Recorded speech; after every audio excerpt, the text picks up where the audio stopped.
নমস্কার, আমার সকল দর্শক শ্রোতা বন্ধুদের জানাই আরও একবার শুভেচ্ছা এবং অভিনন্দন। আজকে আমরা জানব আধ্যাত্মিক যাত্রার দ্বিতীয় চরণের কথা। দ্বিতীয় চরণ হচ্ছে এনলাইটমেন্ট। যখন আমরা আনাপানাসতি ধ্যানের অভ্যাস করতে থাকি, তখন আমরা বিপাশনা দশায় প্রবেশ করি এবং বুঝতে পারি যে বাস্তবে আমরা হচ্ছে একটি আত্মা। এটাকে এনলাইটমেন্ট বা বোধ বলা হয়। যত আমাদের বোধের মাত্রা বৃদ্ধি পেতে থাকে, তত আমাদের অনিয়ন্ত্রিত মনের ওপর আধিপত্য বাড়তে থাকে।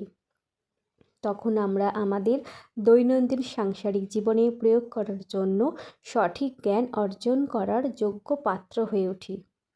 কেবলমাত্র একজন সঠিক নিয়ন্ত্রিত মনের ব্যক্তিই যথাযথভাবে শ্রদ্ধাই করতে পারে, অর্থাৎ সঠিক আধ্যাত্মিক পুস্তক পড়ে যথাযথভাবে জ্ঞান গ্রহণ করতে পারে এবং সজ্জন সঙ্গত করতে পারে, অর্থাৎ সঠিক মানুষের সঙ্গে সৎসঙ্গ করতে পারে।